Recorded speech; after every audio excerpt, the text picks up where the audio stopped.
Zee 24 तास जेडीएसचा महासर्वे, महायुती सरकारच्या वर्षभराच्या कारभारावर महाराष्ट्राची जनता खुश.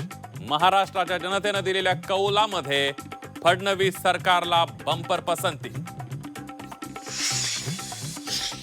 झी 24 तास जेडीएसच्या सर्वेनुसार महायुतीमधील मित्रपक्षात समन्वयाचा अभाव, भाजप, शिवसेना आणि राष्ट्रवादीत समन्वय नसल्याचं 42% लोकांचं मत. महायुती सरकारची महत्वाकांक्षी मुख्यमंत्री लाडकी बहीण योजनेचा महिलांना फायदा, मोठ्या प्रमाणावर मदत झाल्याचं 64% महिलांचं मत. महायुती सरकारच्या पीक विम्यावर शेतकरी खुश, तर मत्स्य व्यवसायाला शेतीचा दर्जा दिल्यानं राज्यातील मच्छीमार सुद्धा समाधानी.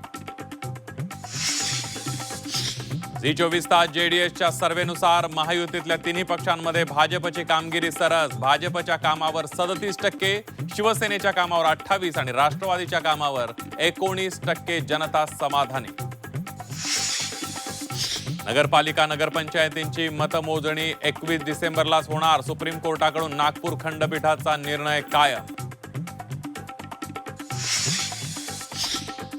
राज्यात 20 किंवा 22 डिसेंबरला महापालिका निवडणुकीसाठी आचारसंहिता लागेल, मंत्री चंद्रकांत पाटील यांचा दावा. मालवणमधील भाजप शिवसेना संघर्षावर रवींद्र चव्हाणांची नरमाईची भूमिका. निवडणुका झाल्यावर सगळं विसरायचं असतं, रवींद्र चव्हाणांचं वक्तव्य. तर माझ्यासाठी नव्हे तर पक्षासाठी लढत होतो, निलेश राणेंचं प्रत्युत्तर. शीतल तेजवानीच्या कोरेगाव पार्कमधील घराची झडती, आर्थिक गुन्हे शाखेकडून सुमारे 1.5 तास तपासणी. तपोवनमधील झाडांसाठीच्या लढ्याला यश, प्रदर्शन केंद्राच्या निविदेला अखेर स्थगिती. गिरीश महाजन यांची घोषणा, झाडं तोडून तपोवनात उभारलं जाणार होतं भव्य डोम. इंडिगो संकटात सापडल्यानंतर इतर विमान कंपन्यांकडून प्रवाशांची लूट. मुंबई ते दिल्ली दरम्यानचं तिकीट 50,000 रुपये, तिकीट दरात तिप्पट चौपट वाढ.